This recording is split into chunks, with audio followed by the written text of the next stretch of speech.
உணவு பரிமாறுறதுக்குன்னு ஒரு முறையை நம்ம பெரியோர்கள் நமக்காக வகுத்து வச்சுட்டு போனாங்க.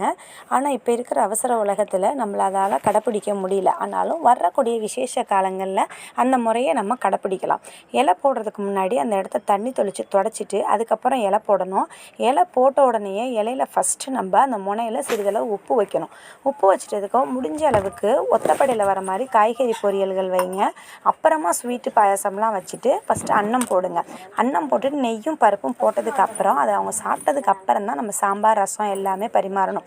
ஏன் இந்த உப்பு அந்த முனையில் வைக்கிறாங்கன்னா, அந்த உப்பை தொட்டு சாப்பிட்றப்போ அந்த சாப்பிட்றவங்க உப்பிட்ட வீட்டுக்கு ரெண்டாக நினைக்கக்கூடாதுன்னு நினச்சி சாப்பிடுவாங்கன்ன மாதிரியும், அந்த உப்பு வைக்கிறவங்க அந்த உணவில் ஏதாச்சும் குத்தம் குறை இருந்துச்சுன்னா இந்த உப்பு கரைஞ்சி போயிடுற மாதிரி அந்த குத்தம் குறை கரைஞ்சி போயிடணும்னு நினைப்பாங்கங்கிறதுனால தான் அந்த உப்பு வைக்கிறாங்க. இது அன்னலட்சுமிக்கு நம்ம செய்கிற மரியாதைன்னு பெரியவங்க சொல்லி வச்சுட்டு போயிருக்காங்க.